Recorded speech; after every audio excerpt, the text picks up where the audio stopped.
Sometimes the Diet Coke hits a little extra hard when you get into the morning. We're feeling live and wired, not Mountain Dew live wire, even though you're going to start us off, Brad. We're in episode 39. First off, how you doing today? And then I got a good question. Hey, I'm doing really well. It's a weird week around here when the guys are out of state filming or something like that. And not only that, but like Jason's out. So there's a lot of absences. And when there's a lot of absences, someone has to fill those voids. So I've been running around like crazy, but still wanted to take some time for you all and throw some discs. And, no rain or snow this week, but did have 25-mile-an-hour winds throwing understable discs. So the challenge is real, but we're out here doing it.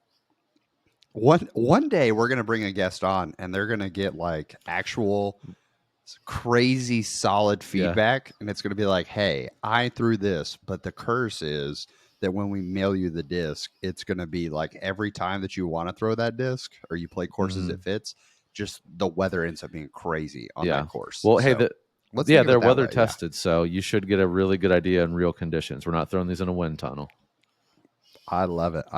But my question is, Brad, and question to the audience, are you a Mountain Dew guy at all, Brad? Like, you're a gamer to a degree, so I like to think at some point in your life you've consumed. Yeah, I mean, unhealthy amounts when I was younger, for sure. There was, do you remember Mountain Dew Pitch Black when it first came out?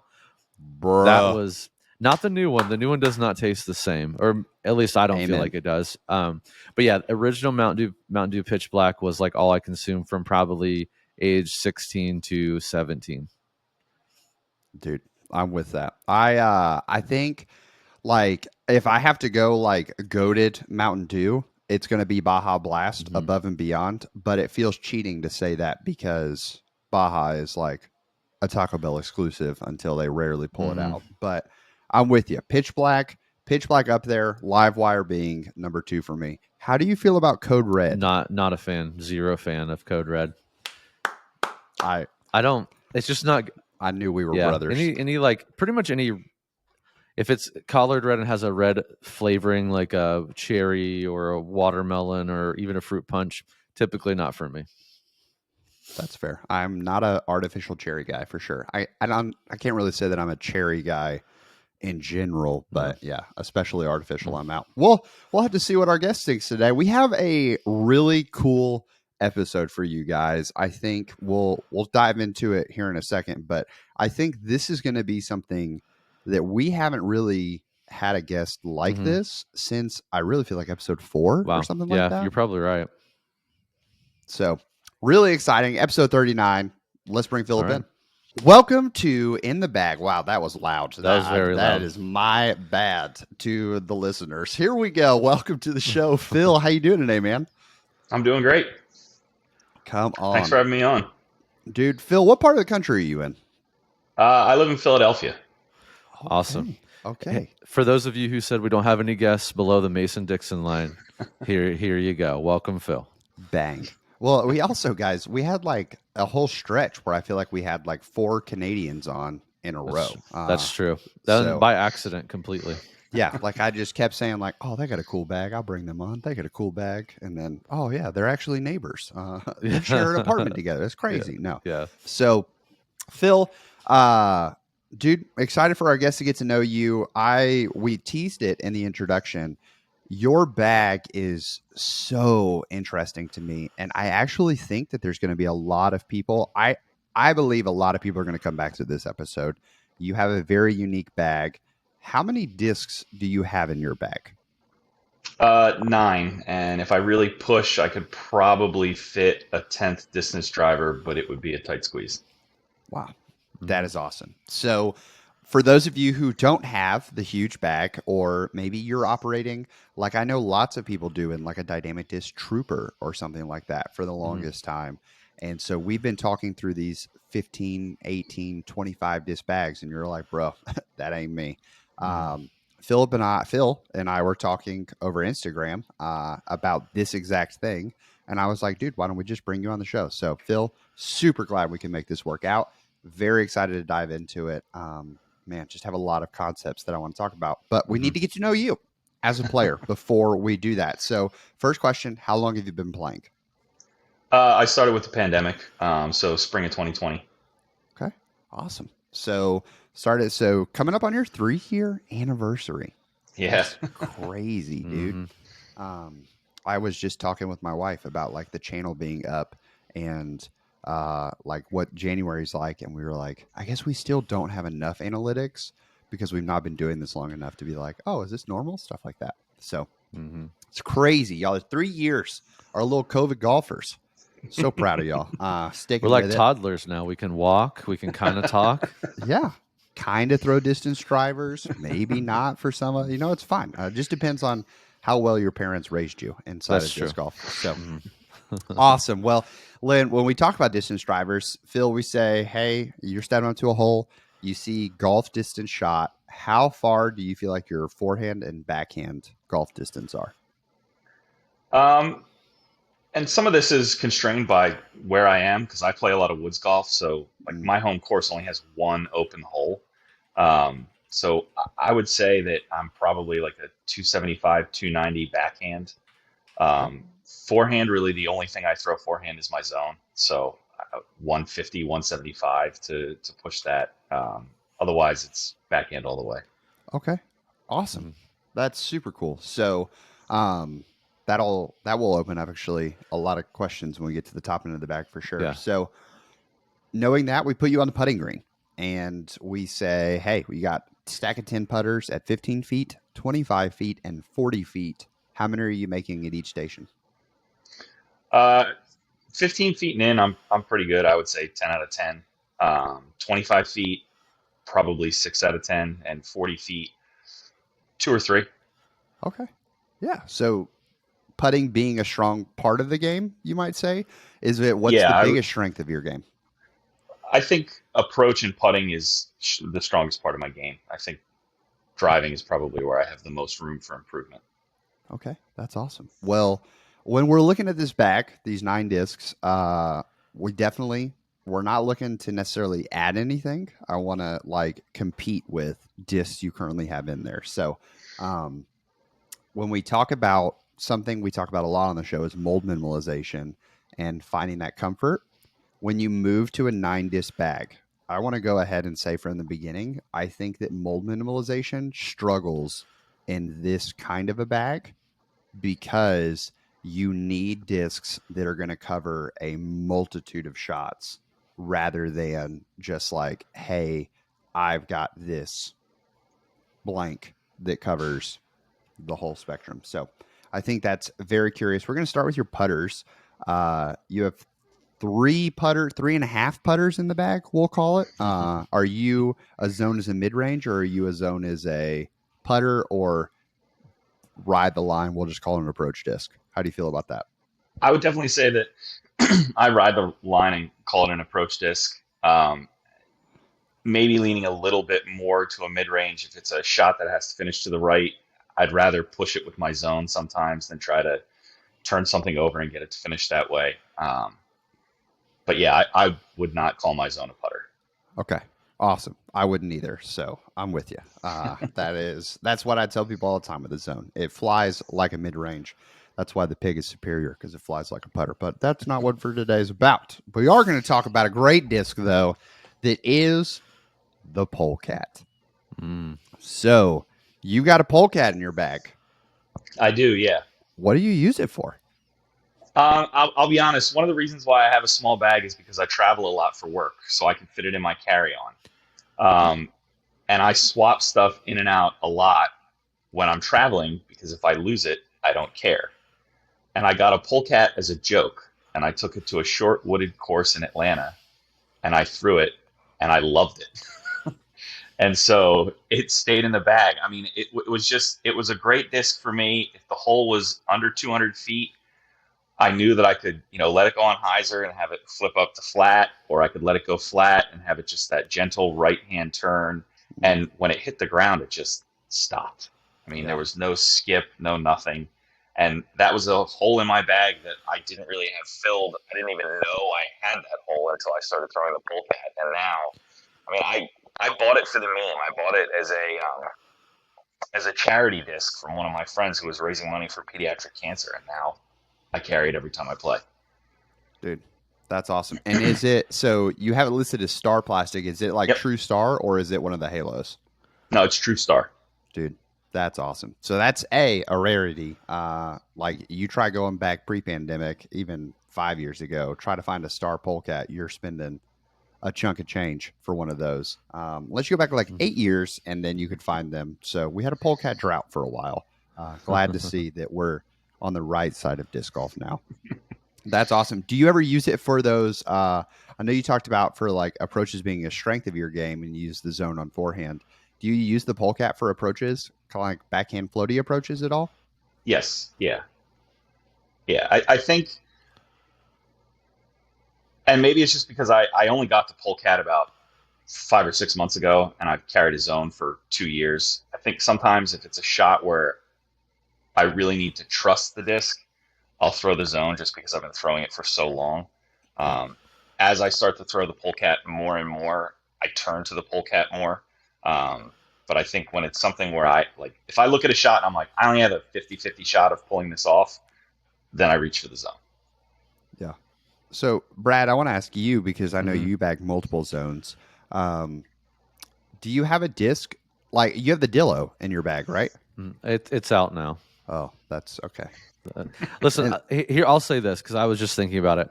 I'm like the lid one speed kind of game. I'm debating on it, right? I just haven't found any comfort there. The glitch is growing on me though. okay. I watched my youngest son throw it all over the course the other day and shoot his best score ever, and I'm like, okay, I kind of get that. So I'm kind of getting there with the one speeds. The Dillo was great. I loved it for the sense that it would just like stick and not move.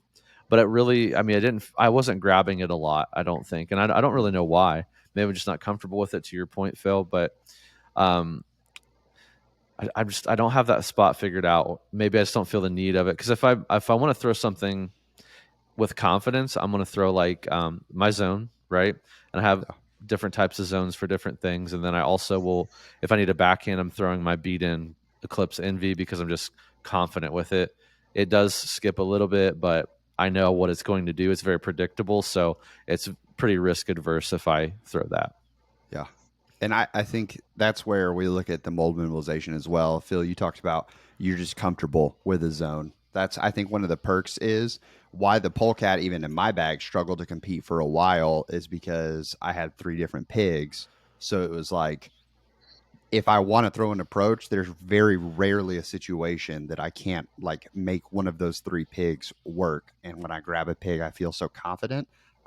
So I think that relationship, like you said, you're moving towards using the polecat more, even if you don't, having it in there for like rainy days or whatever, like weird approaches is totally fine.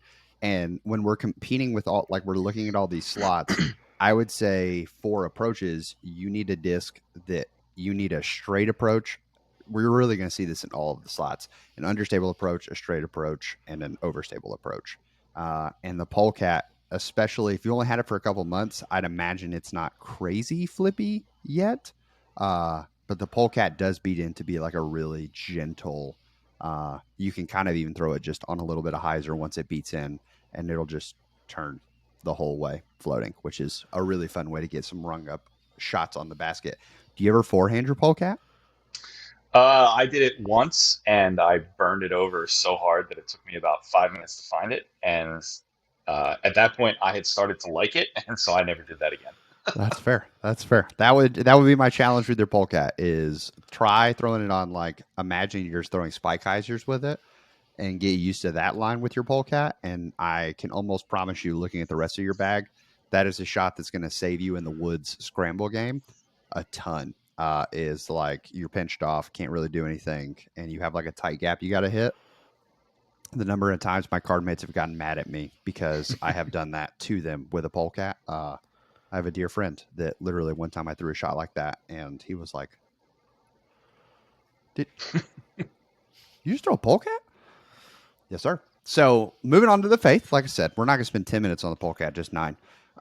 Moving on to the faith, is that your putting putter? That is my putting putter, yeah. Okay. Awesome. Anything to note about that, or just do you like the plastic? What made you land on the faith? Um, I got it as a Christmas gift from my girlfriend. I had missed out on a couple mystery boxes last year, and so she made me her own mystery box. And I took the Faith out to my home course, and first three holes I had 40+ foot putts on all three of them, and I hit all three of the putts, and I was like, all right, well, I guess this is my putter now. And it's stayed in the bag ever since. That's I used to putt with incredible. P2s. It feels Okay. similar to a P2, but it's a Mhm. premium plastic, and I don't know. I just really like the way it feels in my hand, so that's what I stick with putting. Dude, I love it. I'm not asking any questions on it. If you're hitting 40 footers with it, Keep it. keep it in the bag for sure. So you got an Envy in the Yep. bag. Talk to me about the relationship between your Envy and your Zone. So my zone is pretty much primarily a forehand. It's my disc that goes right, and I max about 150 feet with it, 175 feet. The Envy is something that I'm a lot more comfortable putting more power into. And I find that it flies a lot straighter for me. So if I'm trying to drive off the tee with a putter or throw like a 200, 225 foot straight shot with a putter, I always reach for the Envy. Um, Okay. Again, it's something I bought after James Conrad hit the shot because I thought, oh man, I got to give that a shot. And I don't think I could ever throw a shot like what he threw, but it's turned into something that I really like to lean on as sort of, I would almost call that a halfway between a putter and a mid range. I throw it in a lot of situations where when I first started playing, I would have reached for like a rock or something similar, and now I throw the Envy. And I want to point out this is a Fission MV2. So, so with your Envy and your rock, I mean, what keeps the rock in the bag, or is the Envy kind of slowly phasing the rock out of your bag? So I realized after I sent that to you, it's just a regular DX rock. So it's not the classic rock 3-speed. It's a 5-speed you get at Dick's. Okay. And it's one of the first discs I ever had, and so I just constantly keep one in my bag. It's always DX. Any individual rock only stays in my bag for, I don't know, 3 months before they get so beat in and they're so flippy that you just move on to the next one. And the rock stays in my bag, I think, almost out of nostalgia. Mm. And like if there was one disc that I would take out and replace with something else at this point, it would probably be the rock. Okay. Interesting. Okay. That's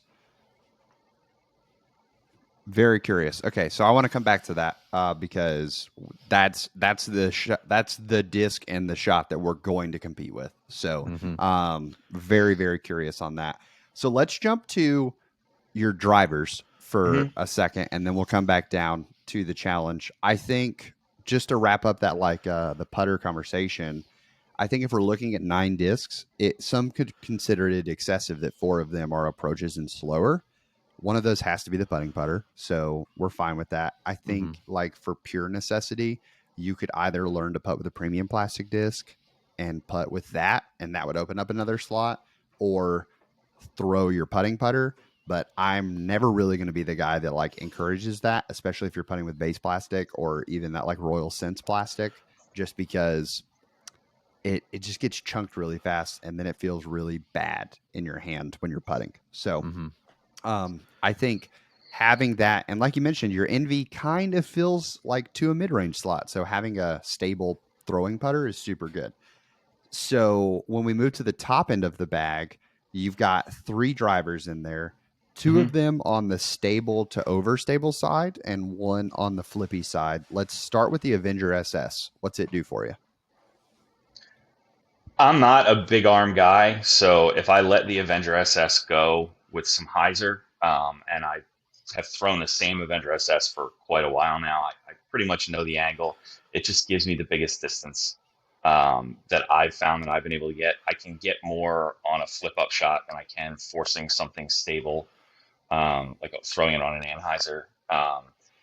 And to be honest, since I travel a lot, that's a disc where like I throw it a lot, and at the same time, I'm not a huge fan of it. So it's one of those discs where like if I'm throwing it over water in North Carolina and it dunks, it's like, oh well, all right, it's gone. I'll replace it with. And for whatever reason, it's just been like, I don't really like you, but I don't care if I lose you. So it's stayed in the bag for like a year now. And Mhm. it's not a disc that I've like grown to love. I still have that same, oh, well.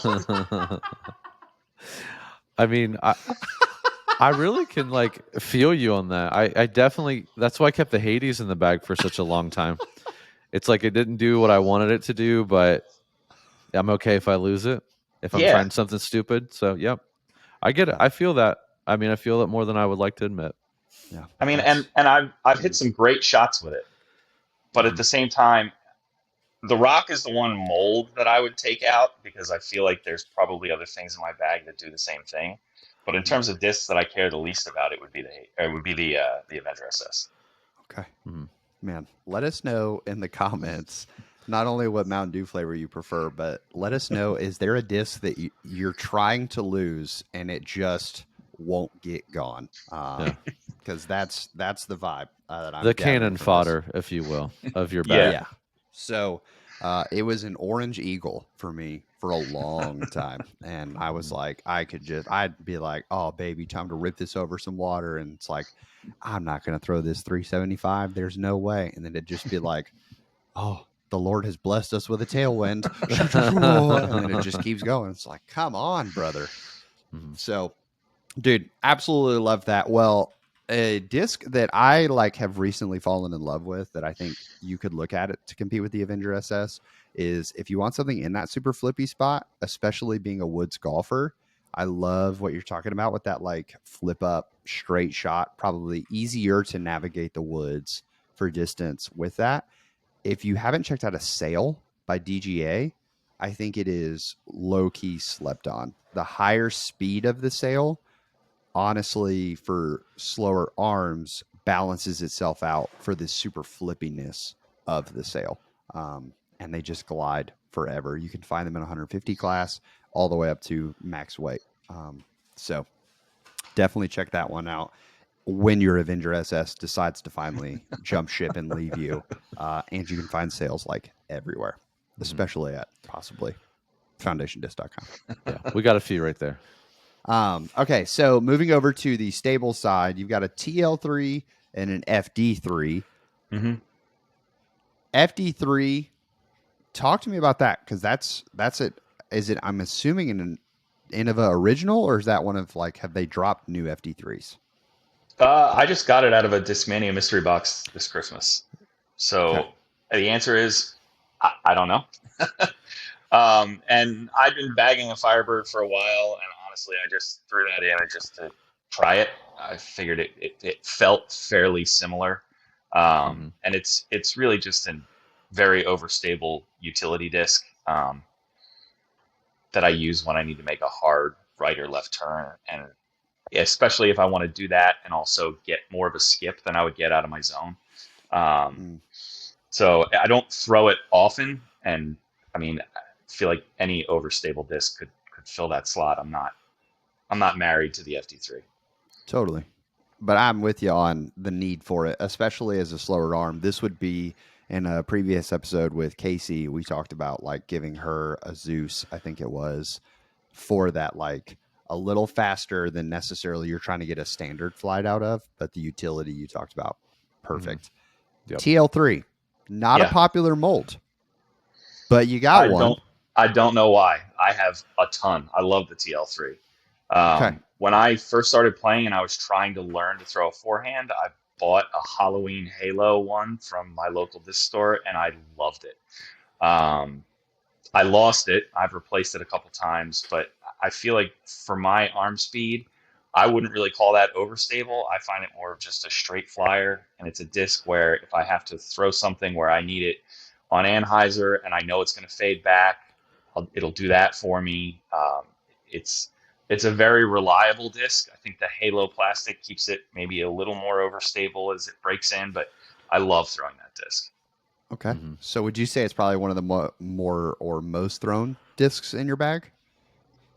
It's definitely like in terms of especially where I play, like I would say that that's a probably my most common drive with a disc at this point. Okay. Mhm. Yeah. I've got a question too. You mentioned you had your local course is like heavily wooded, right? Mhm. Um, Does that course have a lot of like right to left shot shapes? Um, it's pretty evenly balanced between right to left and left to right. They did a pretty good job. It was built in phases, and so I think the first phase was probably all right to left, and then they realized they needed some other shapes, and so it's got a pretty good balance of having to go both sides. Okay. Just interesting looking at your bag. There's a lot of, I mean, your bag is a lot more on the like stable to overstable side than I'd expect someone that describes their game like you to be. So that I was just curious. I mean, I think the other thing is a lot of the discs that I have, I've had for a long time. Hmm. And so I think the stability, they're very beaten in. And so I think the stability for a lot of these discs probably isn't what it looks like on that chart. Yeah, that makes sense too. Totally fair. So with that being said, I'm with you on the TL3. I think the TL3, like I said, I don't understand why it's not as popular. I think it's because it competes with like, yeah, there were just discs that more pros were putting in their bag. I think Bradley Williams might be a pro that currently does bag a TL3. Could be way off on that, but it is, yeah, it's a great disc. Anytime that I talk about fairways, even when I think about going to my end of the like in the bag, the TL3 fans came after me about it. So I'm with you. Great disc. Halo plastic does add some extra stability to it, which gives it that flexibility option so that you can even put it on a little more hyzer so that you don't have to jump to the FD3. Yeah. Because in this 9 disc bag, we want flexibility with our discs and having a lot of shots. So that brings us back to the mid ranges, which is a spot that if we're looking at the chart, like you said, you've got a lot of discs that have been in there for a while, but and Brad hinted at this as well, on the understable side of things, not a lot of options in your bag until you go all the way up to the Avenger SS. Hmm. So I want to ask, like, on that like backhand turnover shot, do you throw that shot a lot, or is it just something that like never really found the need for because most often at your home courses you can make a forehand work? I think a lot of it is if that's a shot I need, I could usually make a forehand with the zone work. I mean, my home course has maybe 2 or 3 holes that are longer than 400 feet, and it's very rare that I'm not getting 200 feet off the tee. And if I hit first available, then I'm in jail either way.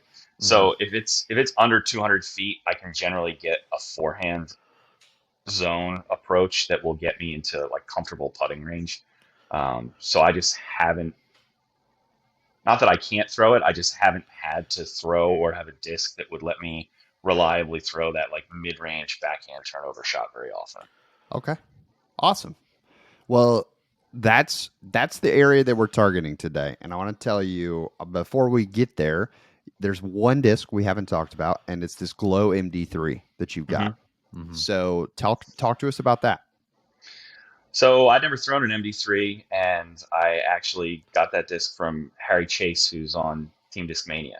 Okay. He's a local pro at my course, and so I got that disc from him, and it sort of felt similar. I've had different discs in that hole. I've had a Buzz, I've had a Hex, um, but I don't know. I just started throwing the MD3, and I just felt like compared to my Buzz and my Hex, I could put maybe 5 or 10% more power on that without it Mm, turning over too hard on me.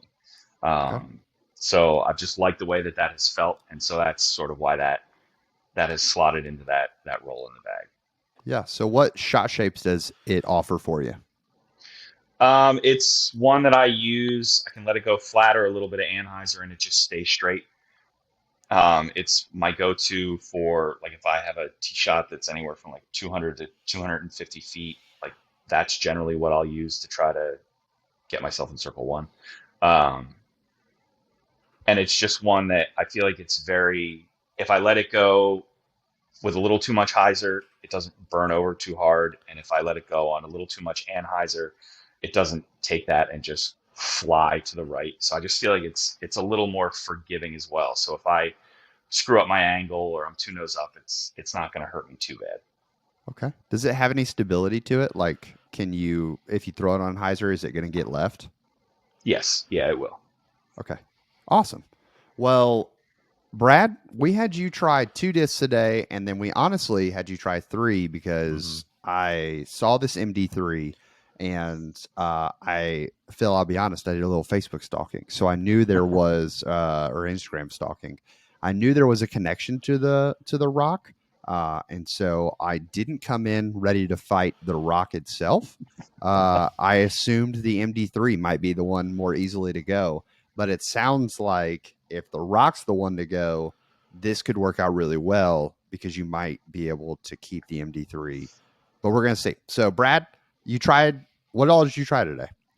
All right. I tried the I almost said uplink. I'm sorry, that's like a Freudian slip probably for what we're talking about. But I tried the Origin, the Night Prowl 2 specifically. Tried the Svi, the Svea. Sorry for all those who speak Swedish. And then the MD3. I threw against all those as kind of a control, if you will, in the experiment. Okay. So, talk us. I gave you a prompt that I was like, hey, Brad, when you go out today, I need you to throw with this in mind. Talk us through that prompt and kind of like what the fieldwork session functioned like. Yeah, it's kind of funny. I always like seeing this all play out. But Robbie said, which I don't think you've ever really said to me before, but you were like, hey, when you're throwing these, I want you to concentrate on what you think you can use, like get the most shots out of or the most versatility from. Now this makes sense because you're carrying a small bag, so we want a disc that can do multiple things. So what I kind of did was kind of my normal experiment: throw it flat, throw it on Anheuser, throw it on hyzer. But something I guess what's kind of nice is the wind today. I threw in a lot of wind, but it kind of also made me conscious of like, oh, if I was in the wind, would I throw this? If there's a tailwind, so there's some other elements that came into it. I also experimented with like power. So like how much power I was giving these discs as I threw them. I gave myself a little extra time today. So I kind of like tested a bunch of variables in the field that I was throwing in. There was a lacrosse net that I pretended was like the circle one, basically, where I was trying to get to. And I was like pretending I was in different scenarios. So I kind of walked through a bunch of different shot types and shapes today. Okay. So looking at the Origin and the Svea, talk to me about hand feel. Okay.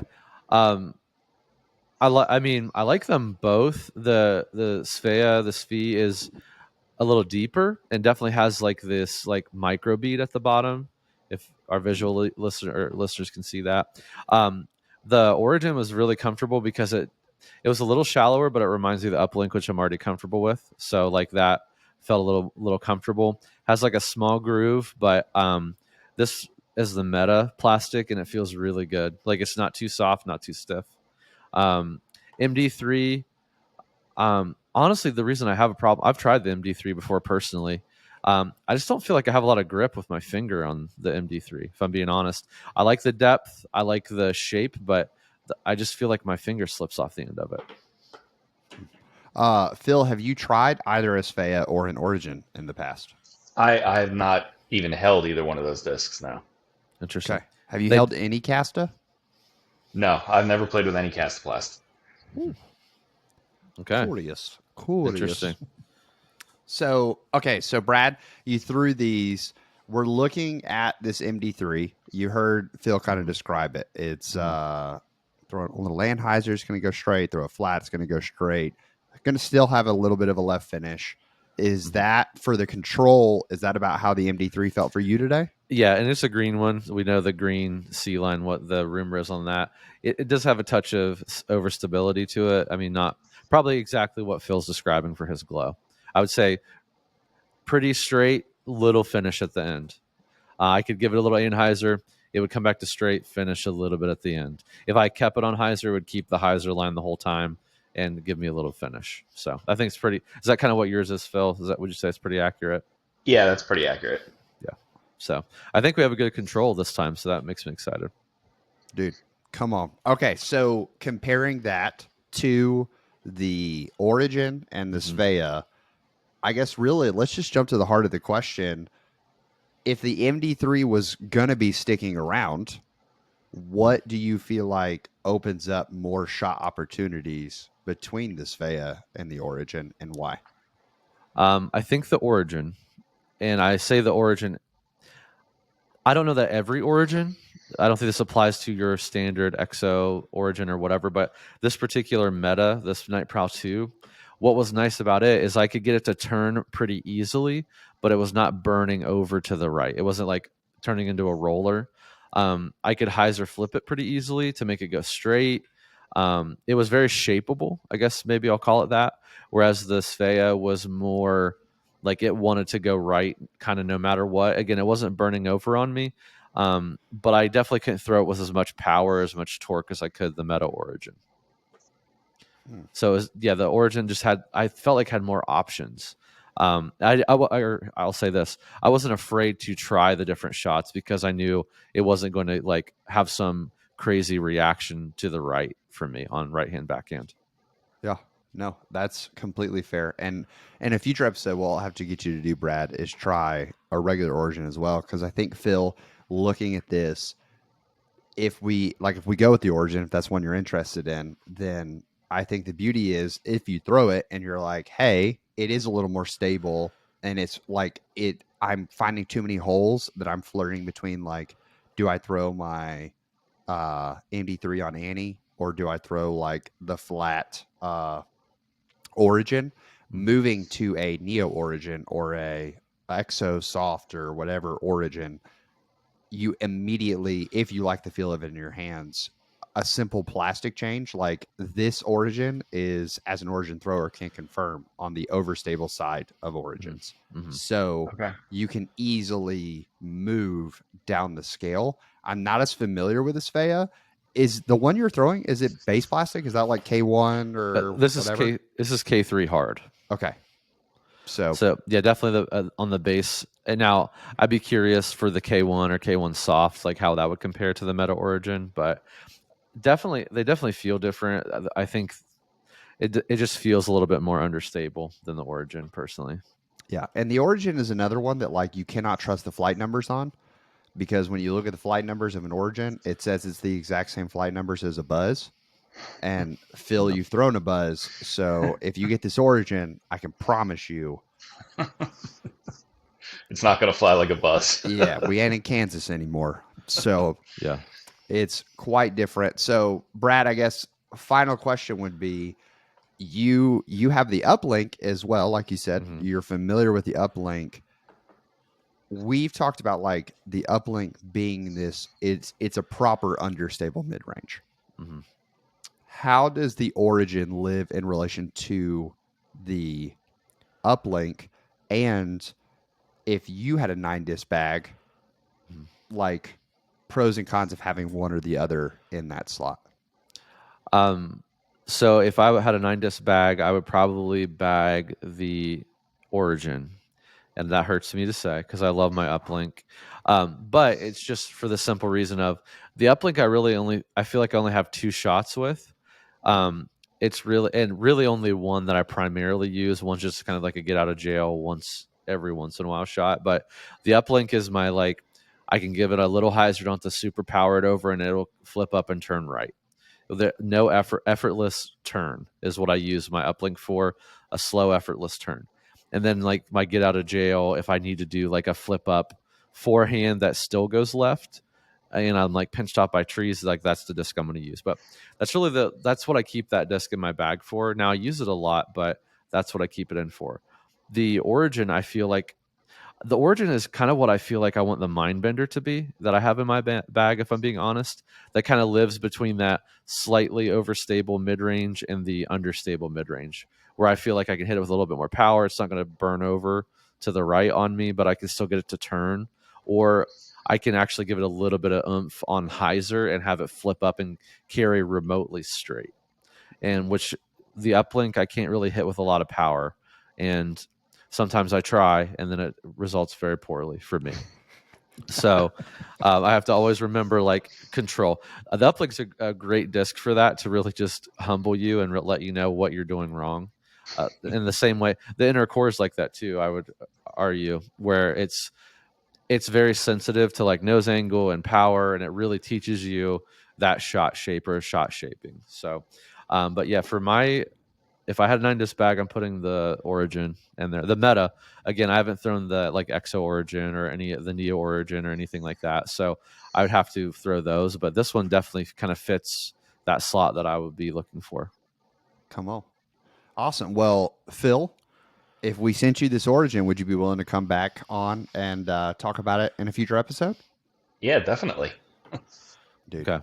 Come Awesome. on. Well, I as an Origin lover, it is another disc that I was looking for something in that slot that consistently could turn over. Mhm. And maybe it's because I just felt like Innova really struggles with this slot. When I came out of an Innova bag, it was like this gaping hole that I struggled to find. And the Origin helped me in that slot. So I hope it helps you with some options as well, man. And yeah, really looking forward to having you on for a reunion episode. I enjoyed this episode, and thank you for having a unique bag and be willing to come on and talk about it. Yeah, we appreciate Yeah. it. Thank you for having me on. It was great. Yep. All right, Phil. Well, thanks. We'll see you soon. All right. Thank you. Man, I said it at the beginning. I really think this is an episode, y'all, that I will come back to as a reference point, sending to people quite often, just for having that variety of shots. And if you really think about it, there was not one disc that I think we talked about. Probably the most, I don't know, restricted disc was the FD3. Yeah. Right. Just because of its overstability. But thinking about the fact you have them forehand and backhand, there's not one disc in his bag that we're trying to use for simply one singular shot. So if you're going to have that limited bag, I think that's great. But yeah, well, and I think too, what's interesting, like it's probably an approach I wish I would have had first. So, because I think if I was like labeling my like quote unquote journey on this, it would be I bought a bunch of discs I shouldn't have bought, and they were just kind of all over like this chart, right? So a bunch of discs I shouldn't have bought. Then I was like, oh, I should think about like stability. I know what stability is, and oh, now I know my arm speed's low. I know what that means. So then I started to like kind of do what he did and like condense my bag and like condense the molds, figure out like what I liked. And now basically as I'm going to call myself a toddler bag, if you will, not a baby anymore, where I'm like, okay, here's my core shots that I need. Here's the ones I can double up or do different plastic types to kind of mold minimalize and give myself a little like minutia in between shots, if you will. So now I don't just have a understable, stable, overstable. Now I have like a really understable and then like a slightly understable and now a very neutral. You know what I mean? So I think that's kind of the journey I'm on now.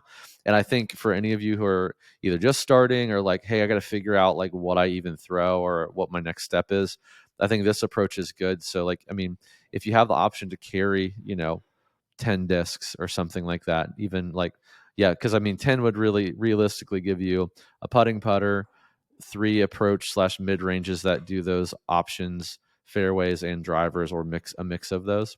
I think that's probably a good approach. I could be wrong. yeah, no, I think that's fantastic. And I really do. I think a lot of people carry too many discs and have to make too many decisions on the course. You could, if you're struggling in your disc golf game right now, take this episode, build your get better bag, and cut down what you're using. And just notice, see if you go play around and you're like, oh, I feel like I'm missing shots because I always throw these discs on these lines, or are you missing shots because like you actually need the other shots and these discs that you have can't catch those. So very interesting. But as you may bring your bag down, you may realize, oh, I need a new disc. And one of the best places to find that is foundationdisc.com. Brad, what's new in the warehouse? So not a whole lot going on as far as disc releases at the moment. Obviously, we have the huge like Six Claw release. We have the huge Simon Hex release, or the Lozado, if you will, Hex release. So that's all kind of calming down now. We do have some other manufacturers like where Mint Discs release the new Goat. Those will be coming in. They may be in Friday when you're listening to this. I'm not sure. You have to check the website. We have chargers in. A lot of ESP Flex still from Discraft, so make sure you check those out. They feel great. They fly great, so definitely check those out. But not a lot of new items in the warehouse. But as we get toward next week, we're going to, again, just be looking at the recently restocked page on our site all the time. We're going to have Lone Star in. We're going to have, we do have a Gateway restock, but we're going to have new Mint. We're going to have new Discraft. We're going to have new Trilogy. We're going to have new Innova. I mean, it's all coming out. Like you can tell the manufacturers are ramping back up. So hang with us this week. Check out recently restock for some like stock molds and new plastics and things like that. Make sure you pick up extras because it's about to be spring and we're going to lose a bunch of discs because we've been held up in the winter and now we're going to go out and fling and because we forgot how to play disc golf. So make sure to check those out. So yeah, that's really all that's new in the warehouse right now, Robbie. Something I do want to point out though, Patreon. If you're not a Patreon subscriber or a patron at the moment, make sure you check that out. So we're kind of running out. This is really your last weekend to really jump on board. We're doing anyone who does a annual membership starting in January now, you're going to automatically be put in for our annual disc, our custom disc that only our patrons are going to be able to have access to. So make sure you check that out. The bigger thing is if you go above that $10 tier, you're actually going to get an invite. We're holding a tournament here in Lynchburg for Heiser Club patrons only. And everyone's going to have the option to come in, compete, and someone's going to be crowned the Heiser Club champion. You can take that trophy home and brag to it. Probably put your plaque up on the wall as the first Heiser Club champion here at the studio. And I mean, you got bragging rights for a whole year. That's pretty cool. Inaugural. Presidential, champion. The President's Cup, if you will. The cup has Hunter's face on it. So you may have to deal with that. Hey, as someone who had an opportunity to win a cup provided by Foundation and struggled to do so because Hunter balled out that day. Don't be me, guys. Yeah, the boy's on fire. So be better. So check that out. And hey, next episode's episode 40, Robbie. I can't believe it. We're becoming a middle-aged man next episode. Wow. It's pretty leaving our 30s. Yeah, exactly. So my thought for that episode, and we can do a normal episode for episode 40, but what I want to ask you all, our listeners, great opportunity. I sent Robbie the other day my disc golf bag of my bag when I first started and my bag now. Is that something you all want to hear? Do you want to hear a 40 episodes in how far have we come episode? Do you want to hear Robbie and I talk about like the differences, what I've learned, what he's learned, what we've learned in the podcast together? Do you want to hear that kind of episode? Or do you want to say, hey, we don't want to hear you guys talk about you. We want to bring on another guest. That's fine too. So let us know. Let us know in the comments what you want to hear for the next episode. For sure. Absolutely. So it's just been really a fun journey as we've come through. We've learned a lot along the way. And I think we're more honed in at giving advice. And we're also having the opportunity to go back and say, hey, we talked about this, but to save y'all's ears, go listen to that episode. And so, because we've given a lot of advice, and I think there's still obviously a lot of advice to give. Something I know a lot of y'all were worried about at the beginning of this was what happens on episode 40. Like they're going to find 5 slots and boom, the show's over. So we hope that hasn't been the case. And if there's things we can do to keep improving, please let us know. Absolutely. Well, hey, Robbie, I think the one thing we've learned and the one thing we continue to say on this podcast is if it's good, keep it in the bag. We'll see you guys episode 40. See you all. Thank you.